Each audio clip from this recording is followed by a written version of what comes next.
사상 초유의 법관 탄핵이 추진되고 있습니다. 어떤 언론은 이를 이렇게 표현했더라고요. 법관의 옷을 벗기려 한다. 과거에는 신분이나 직업 혹은 직책이나 지위에 따라서 입는 옷이 달랐습니다. 그래서 옷을 벗는다는 이 표현은 어떤 직책이나 지위에서 물러남을 의미하는 관용어가 되었습니다. 성경에도 옷과 관련된 표현이 있지요. 극심한 슬픔과 분노를 표출하는 것을 두고 옷을 찢는다라고 표현했습니다. 혹은 실제로 옷을 찢는 그 행동을 통해서 자신의 분노와 슬픔을 표현하기도 했습니다. 또 성경에는 이런 표현이 있어요. 그리스도로 옷을 입으라. 그리스도로 옷을 입으라. 무슨 말씀일까요? 이 말씀은 인격과 성품이 예수님처럼 변화되어 간다는 것을 의미합니다. 예수님을 믿고 예수님을 바라보며 예수님처럼 성숙해지는 것을 우리는 예수님을 옷 입는다고 그렇게 성경은 표현하고 있는 것입니다. 자, 오늘 본문에서 예수님의 모습이 변화되신 장면이 기록되어 있어요. 2절 끝을 보시면 예수님이 제자들 앞에서 변형되셨습니다. 그 변형을 3절에서 이렇게 표현하고 있어요. 3절 말씀 읽어주시길 바랍니다. 3절 말씀 시작. 옷이 검지가 나며 산에서 빨래하는 자가 그렇게 희게 할 수 없을 만큼 휘어졌다. 아멘. 옷에서 광채가 나며 매우 휘어졌더라. 누구 앞에서요? 제자들 앞에서. 그러니까 이 말씀은 예수님이 제자들에게 그리고 오늘 우리에게 가르쳐 주고 싶으신 것이 있으셨다는 말씀입니다. 무엇을 가르쳐 주고 싶으셨을까요?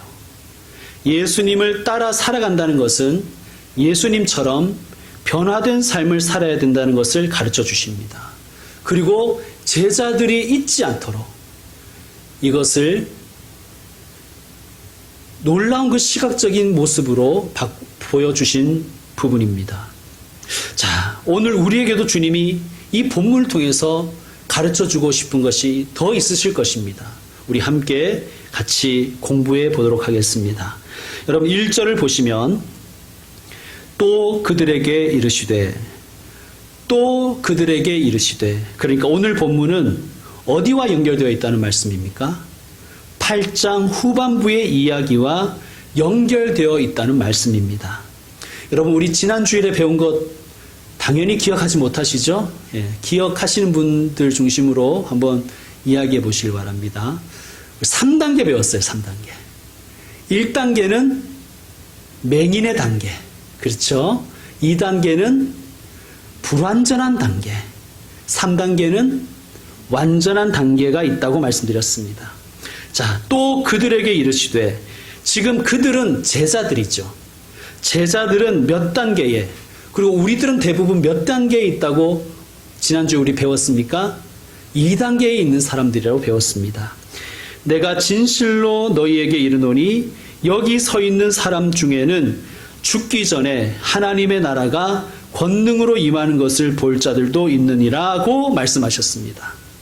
하나님의 나라가 권능으로 임하는 것을 여기 서 있는 너희들 중에는 누군가는 볼 것이다. 그렇게 말씀하셨어요. 무슨 말씀일까요? 하나님의 나라가 무엇인지를 우리는 다시 한번 새겨야 됩니다.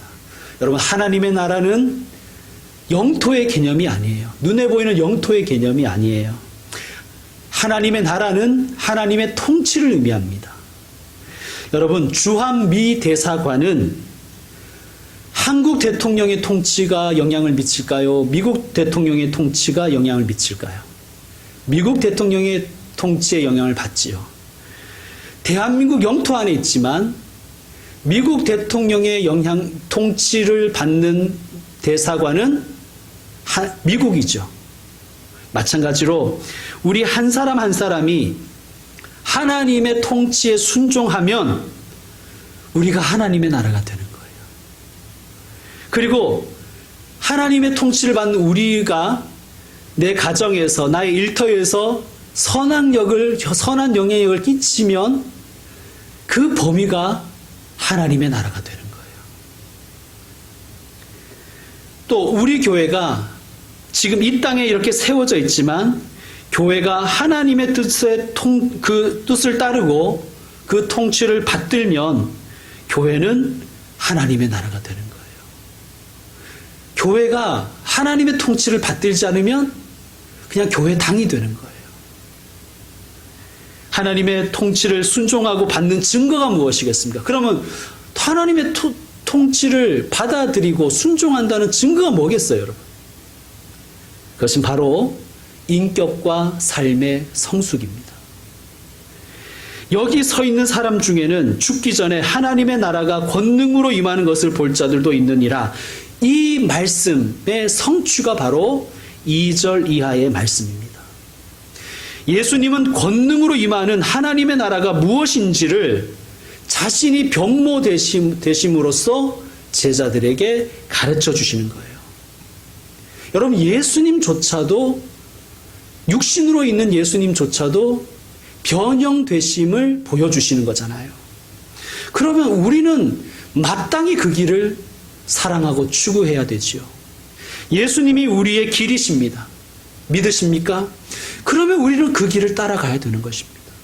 그리고 또한 우리가 그 길이 되어야 하는 것입니다. 예수님은 우리에게 모범을 보여주셨습니다. 2절 말씀, 엿새 후에, 여러분 괜히 이런 말이 붙진 않겠죠. 그러니까 엿새 전에, 6일 전에 있었던 일과 계속해서 연관성 속에 있다는 것입니다. 무슨 일이 있었습니까? 예수님이 제자들에게 물으셨습니다. 얘들아, 사람들이 나를 누구라고 하든, 그래서 제자들이 자기가 들은 소문을 얘기하는 거예요. 어떤 사람은 엘리야라고 하고, 어떤 사람은 사도 요한, 세례 요한이라고 하고, 어떤 사람은 선지자 중에 하나라고 합니다. 예수님이 이 말씀 들으시고 아무런 토를 안 다세요. 아유, 걔들은 귀가 막혔니? 걔들은 보는 눈이 없니? 사람을 그렇게 못 알아봐. 그런 말씀 절대 안 하셨습니다. 바로 이어서 제자들에게 물어보세요. 그러면 얘들아, 너희는 나를 누구라고 하니? 그러자 베드로가 대답합니다. 주는 그리스도이십니다. 이 대답을 들으신 예수님이 제자들을 경고하세요. 아무에게도, 여기서 아무에게도는 1단계의 사람들이죠. 맹인 단계에 있는 사람들에게는 나의 일을 말하지 말아라. 나의 일이 무엇인지 또 구체적으로 말씀해 주셨죠. 나의 일이 뭐예요? 예수님의 일이 무엇입니까? 순환당하시고 십자가에서 죽임당하시고 부활하시는 것이 예수님의 일입니다. 이것을 비로소 제자들에게 가르치신 거예요. 그러자 베드로가 어떻게 합니까? 예수님을 붙들고 항변하지요. 예수님을 붙들고 항변했다는 것은 예수님의 몸을 붙잡아서 자기 쪽으로 끌어당긴 후에 무서운 눈으로, 무서운 표정으로 예수님을 꾸짖었다는 거예요. 까불지 마. 재미없어. 그러지 마. 그런 소리 하지 마. 그러자 예수님은 제자들을 보시며 베드로를 꾸짖습니다. 사탄아, 내 뒤로 물러가라. 여러분, 제자들은 몇 단계의 사람이라고요? 2단계의 사람입니다. 2단계의 사람은 위험성과 가능성을 동시에 지닙니다. 1단계로 추락할 위험성과 동시에 3단계를 지향할 가능성을 함께 지니고 있습니다. 예수님은 이어서 제자들에게 제자도를 가르치셨죠. 그리고 6일이 지난 거예요. 베드로와 야고보와 요한을 데리시고 따로 높은 산에 올라가셨더니 그들 앞에서 변형되었습니다. 여기서 높은 산이 어떤 산일까? 사람들이 궁금해했습니다. 그리고 어떤 분들은 변화산이라고 별명을 붙였습니다. 그리고 어떤 교회들은 변화산으로 올라가자라는 슬로건으로 매해 부흥회를 하는 교회들도 있습니다. 그러나 변화산은 그냥 별명이에요. 이 산의 이름은 모릅니다. 그리고 굳이 알 필요는 없습니다.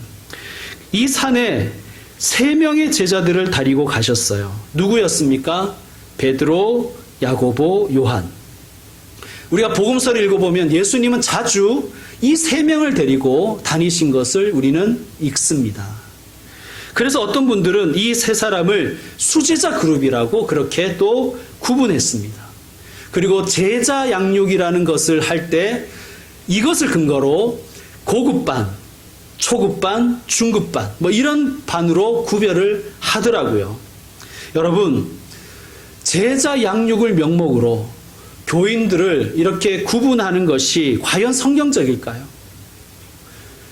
여러분, 한때 어쩜 지금도 한국교회는 이런 교회를 추구하고 있고 이 훈련을 잘 시키는 목사를 목회 잘한다고 그렇게 축혀 세웁니다.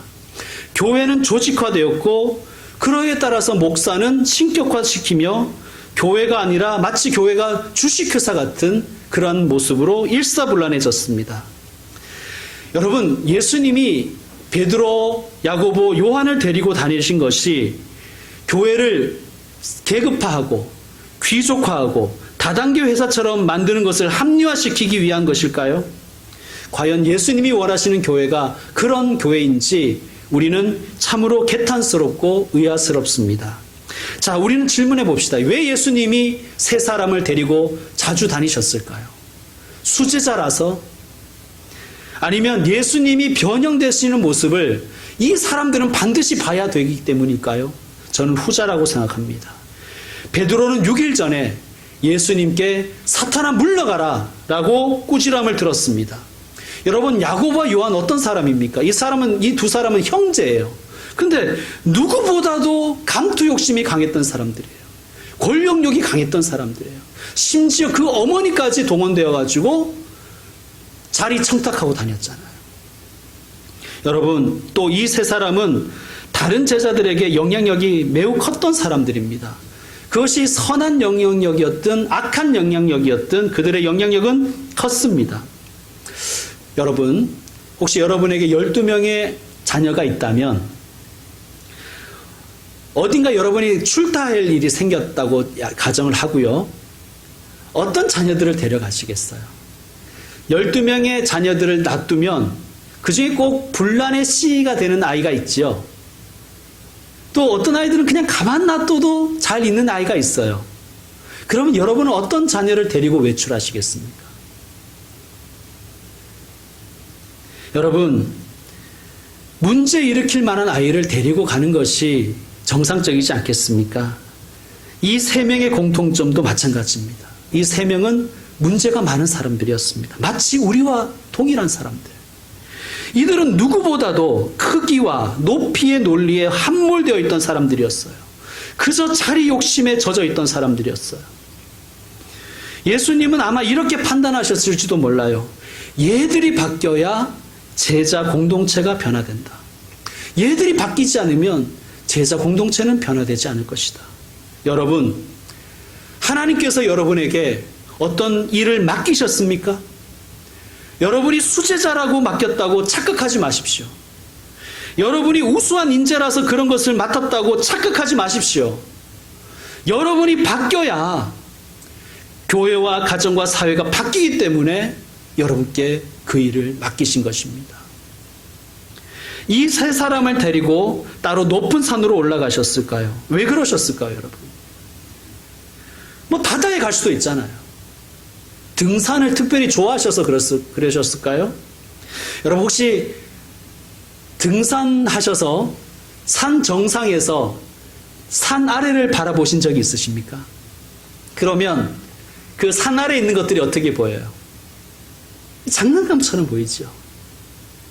다 고만고만하고 별것 아니에요. 아무것도 아닙니다.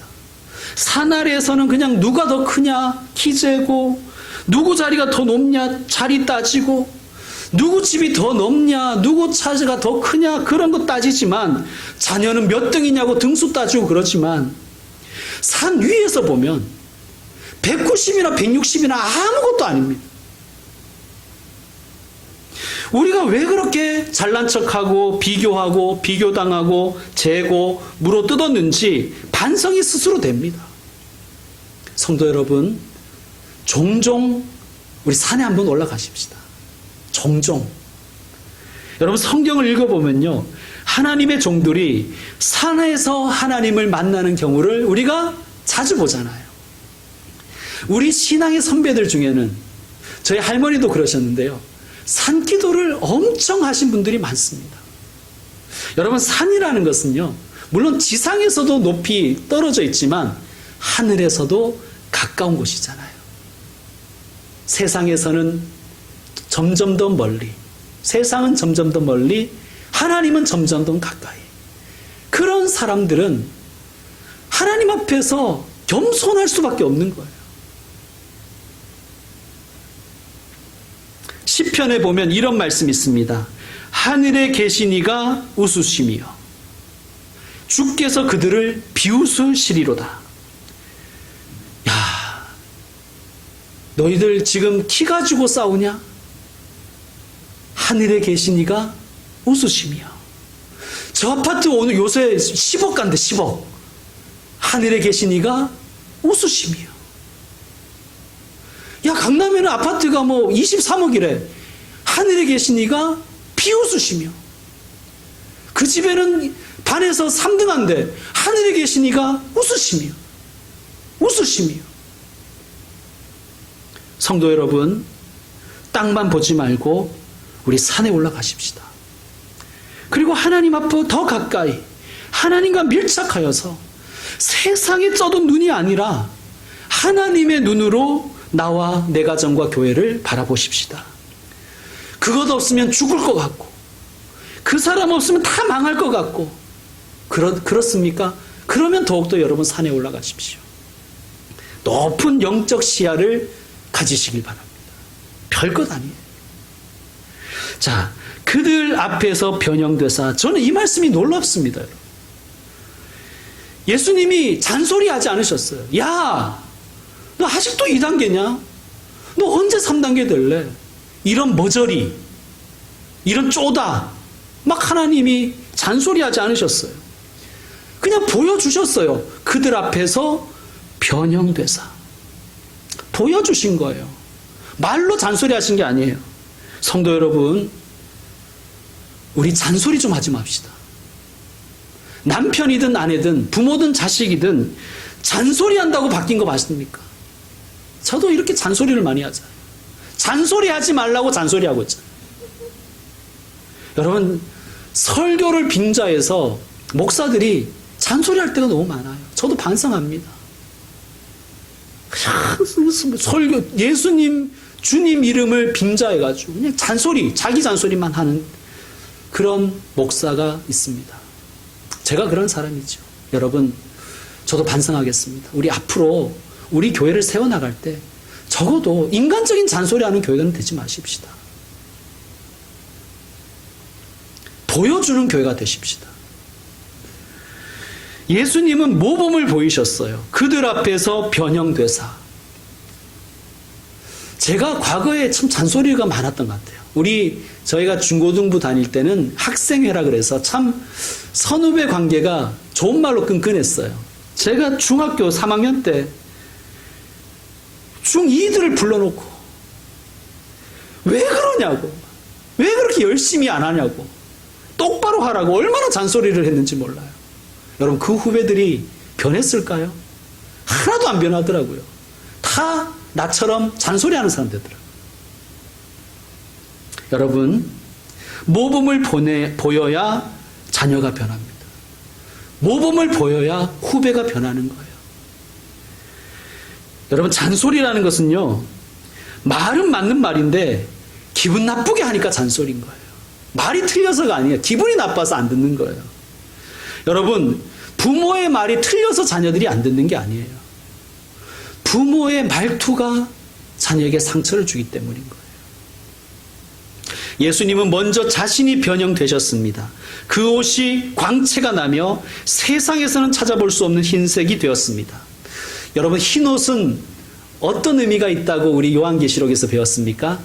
흰옷은 성도들의 옳은 행실이라, 성도들의 바른 삶이라고 우리는 분명히 배웠습니다. 즉, 예수님이 보여주신 거예요. 신앙이라는 것은 믿는 사람은 무엇을 추구해야 하는가를 보여주신 거예요.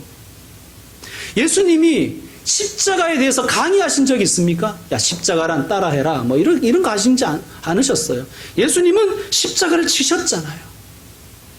예수님이 A 집사는 절로 가고 B 집사는 이리로 가고 이렇게 막 지시하신 게 아니라 나를 따라오너라 하고 먼저 가셨어요. 여러분, 우리도 예수님처럼 잔소리하는 사람이 아니라 보여주는 사람이 되십시다. 자, 4절을 보면 엘리야와 모세가 예수님과 함께 얘기를 나누고 있었습니다. 이것은 모든 구약의 말씀이 예수님을 지향하는 것임을 우리에게 가르쳐 주는 거예요. 모세는 율법을 상징하고요, 엘리야는 예언서를 상징하지요. 이 구약을 대표하는 이들과 예수님이 말씀을 나누신다는 것은 성경의 중심이 바로 예수님임을 우리에게 가르쳐 주시는 거예요. 여러분, 우리가 성경을 통해서 발견해야 할 것 예수님입니다. 여러분, 그러면 우리의 삶을 통해서 사람들이 발견해야 될 게 뭘까요? 예수님입니다. 우리가 예수님을 지향해야 되고 오직 예수님만 드러나야 되는 것입니다. 자, 2단계의 베드로인 우리의 베드로, 우리의 희망 베드로는 역시 우리의 기대를 저버리지 않지요. 5절 말씀, 5절에서 그는 이렇게 말합니다. 여기 있는 것이 좋사오니 우리가 초막셋을 짓되 하나는 주를 위하여, 하나는 모세를 위하여, 하나는 엘리야를 위하여 하사이다. 자, 이 멘트에 대해서 성경이 뭐라고 평가하고 있습니까? 6절 말씀 읽어주세요. 시작.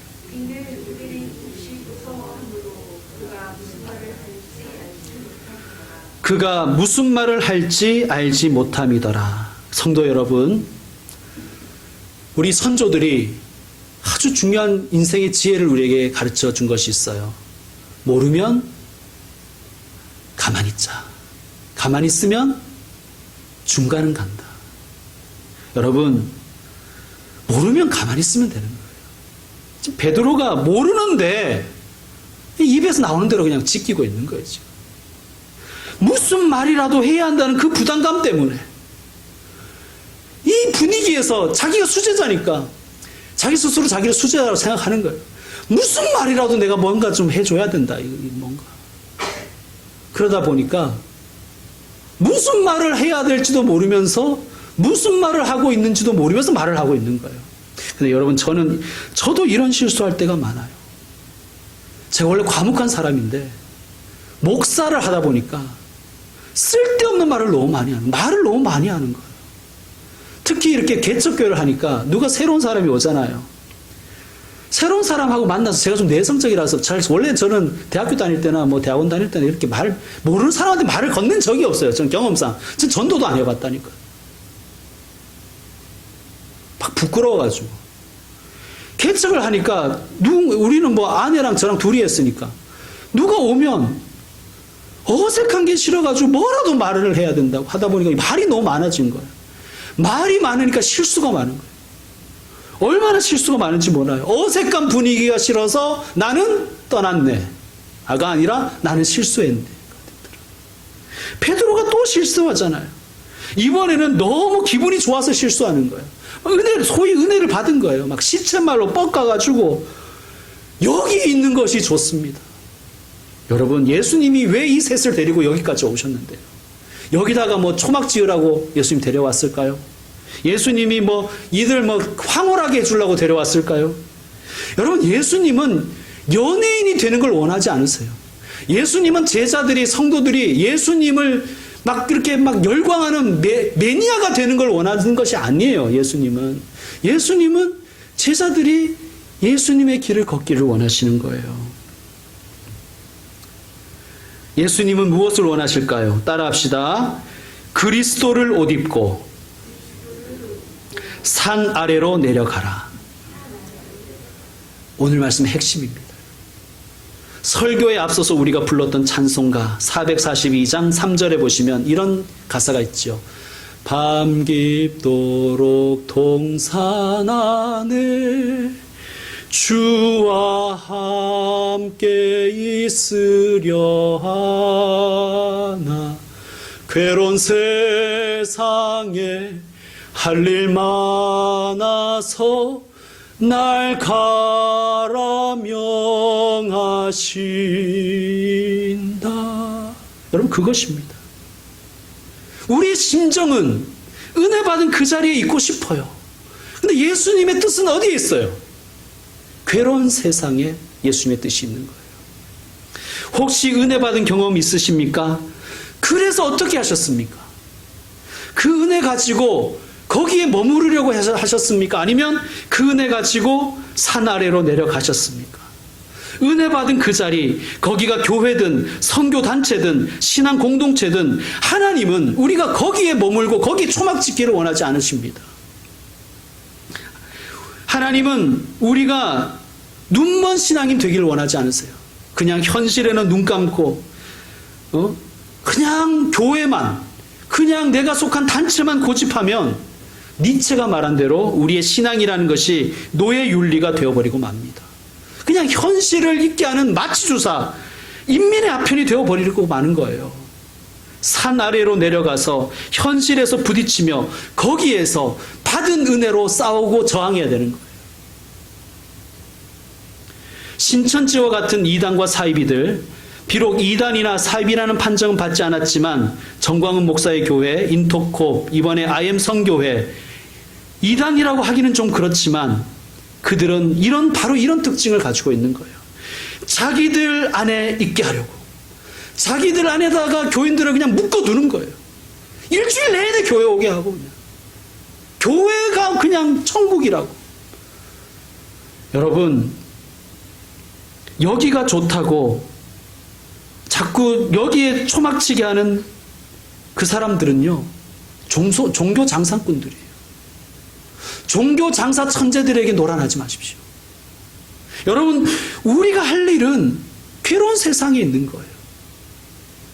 이 와중에 수련회하고 합숙하고 마스크도 안 하고 둘러 앉아가지고 통성기도 하고 나눠 먹고 역학조사 방해하고, 이건 신앙이 아니에요. 여러분, 이걸 가지고 광기라 그러는 거예요. 광기.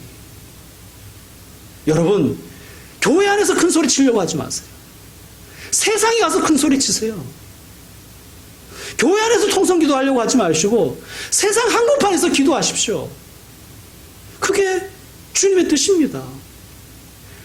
예수로 옷 입고 산 아래로 내려가라. 산 아래에는, 우리가 다음 주에 보겠지만, 산 아래에는 귀신 들린 아이가 있는 곳이에요. 귀신 들린 세상입니다. 귀신에게 사로잡힌 세상 속에 우리가 내려가길 원하시는 거예요. 하나님은 세상에 내려가서 여기저기 깨지고 아프고 부상당하겠지요. 그래도 그곳에서 하나님의 통치를 순종하는 것이 하나님의 뜻입니다. 그게 신앙 아니겠습니까? 한숨과 눈물과 상처와 희생과 포기와 가난과 고난으로 점철되더라도 거기에서 하나님의 사람으로 버티고 사는 것, 그게 하나님의 뜻인 거예요. 여기가 좋사오니 초막 새 찍고, 그런 것은 하나님의 뜻이 아닙니다. 우리 중에 직장 다니시는 분들 있지요. 제가 분명히 예언합니다. 내일 그 직장에 가시면 그 또라이가 또 올 것입니다. 그 또라이. 우리가 사는 세계는 또라이의 세계입니다. 상또라이. 어디 간들 그 또라이가 없겠습니까? 이 미친 세상에서 우리 어떻게 살아야 될까요? 7절 말씀 여러분 읽어주십시오. 시작. 마침 구름이 와서 그들을 덮으며 구름 속에서 소리가 나니 이는 내 사랑하는 아들 너희는 수고하게 들으라. 아멘. 모세도 아니고 엘리야도 아니고 어떤 위대한 목사도 아니고 이는 내 사랑하는 아들이니 너희는 그의 말을 들으라. 그의 말을 들으라. 그의 말을 들으라. 누구에게 집중하라고요? 예수님께 집중하라. 예수님의 뜻을 받들라. 예수님의 인격과 삶에 집중하라. 인간 영웅이 하는 말에 집중하지 말고 예수님이 하시는 말씀에 집중하라. 비록 별로 재미없는 설교, 안 웃긴 설교라도 예수님의 말씀에 집중하라. 목사의 말에 집중하라는 게 아니라 예수님의 말씀에 집중하라. 여러분, 참된 신앙인, 참된 제자, 바른 교회, 비결이 뭘까요? 그의 말을 들으라. 제자들이 알아들었을까요? 여러분 10절 말씀 읽어주세요. 시작. 이 말씀을 마음에 두며 서로 문의하되 죽은 자 가운데서 살아나는 것이 무엇일까? 아멘. 죽은 자 가운데서 살아나는 것이 무엇일까 하고 서로 물어봤다는 거예요. 즉 알아들었다는 말이에요? 못 알아들었다는 말이에요? 못 알아들었다는 말이에요. 근데 그들이 결국 위대한 하나님의 종이 되었죠? 비결이 뭘까요? 이 말씀을 마음에 두며. 여러분, 우리가 하나님의 말씀이 다 이해돼가지고 실천하는 삶이 어디 있겠습니까? 이해된다고도 실천한 적이 어디 있어요, 여러분? 솔직히 우리가 저도 목사지만 하나님의 말씀이라고 언제 다 따라줬습니까? 몰라서 안 한 것도 아니잖아요, 사실. 그런데 중요한 것은 뭡니까? 그 말씀을 마음에 두며, 마음에 새겼다는 거예요. 이해가 돼서 그냥 한 게 아니라 이해가 안 되고 못 알아들었지만 그들은 마음에 두었습니다. 그 마음에 둔 그 말씀이 성령께서 역사하시자 그들의 삶의 자리에서, 예수님이 보내신 그 자리에서 그 말씀이 살아 역사하기 시작하는 거예요. 이것이었지. 여러분, 사람은 할 수 없을지라도 하나님은 하십니다. 우리는 무능하지요. 우리는 다 알아듣지도 못해요. 알아듣는 척하고 있는 거지 다 알아듣지도 못해요. 그런데 그런 우리를 예수님의 옷 입게 하시는 분 하나님이십니다. 우리는 할 수 없어도 하나님은 하십니다. 여러분, 예수님을 옷 입고 산 아래에 내려가십시오. 예수님을 옷 입고 오늘 교회 문을 나서서 다시 세상 속으로 가십시오. 그래서 세상 속에서 열심히 사십시오. 일주일 동안 교회 안 오셔도 상관없습니다. 열심히 세상에서 사시고 깨지시고 저항하시다가 다시 산으로 오십시오. 그리고 다시 충전하십시오. 그것이 우리가 이 산 아래에서 살아가는 참된 삶인 줄로 믿습니다. 이제 말씀 마무리하겠습니다. 예수님은 시골 출신이라서 그런지 산을 자주 찾으셨습니다. 아마 생각하기 위해서 산을 가셨겠지요. 그리고 기도하시기 위해서 가셨겠지요. 여러분, 우리도 종종 산을 찾으십시다. 생각하기 위해서, 기도하기 위해서. 그러나 산이 우리의 최종 목적지는 아니잖아요. 산 정상이 아무리 좋아도 거기에다가 텐트 치고 살려고 산에 올라가는 건 아니잖아요. 물론 자연인도 있지만 그거는 일부 사람이에요. 여러분, 우리는 산 아래에 내려와 살아야 됩니다. 우리의 목적지는 산 아래입니다. 주님은 우리가 산이 아니라 산 아래에서 살기를 원하십니다. 그리스도를 옷 입고 산 아래에서 살아가십시다. 옛사람이란 옷은 벗어버리고 그리스도로 옷을 입으십시다. 꽃이 떨어져야 열매가 맺히지 않습니까? 우리의 옛사람의 욕망, 세속적인 영광의 꽃이 떨어져야만 성숙한 인격과 성품과 삶의 열매가 맺어질 줄로 믿습니다. 옛사람을 벗어버리고 새사람 예수님을 옷 입고 살아가십시다. 고 한경직 목사님이 은퇴하신 후에 어떤 목사님에게 이런 질문을 받았다고 합니다. 목사님, 많은 업적을 남기셨는데 그 비결이 무엇입니까?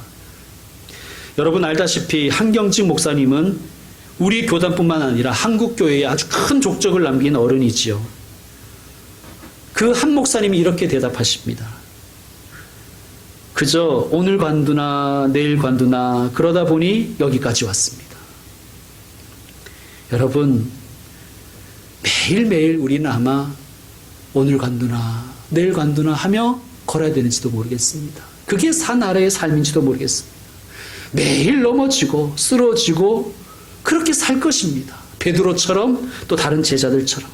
그러나 중요한 것은 하나님이 우리를 끝까지 책임지셔서 우리로 하여금 그리스도로 옷 입는 사람이 되게 하실 것이라는 사실입니다. 우리가 유능해서가 아니에요. 우리로 매일매일 예수님을 옷 입게 하실 것입니다. 그리고 힘들어도 세상의 가치에 저항하며 살게 하실 것입니다. 주님의 도우심을 믿고 예수님으로 옷 입고 산 아래에서 살아가는 저와 여러분 되시기를 축원드립니다. 기도하겠습니다.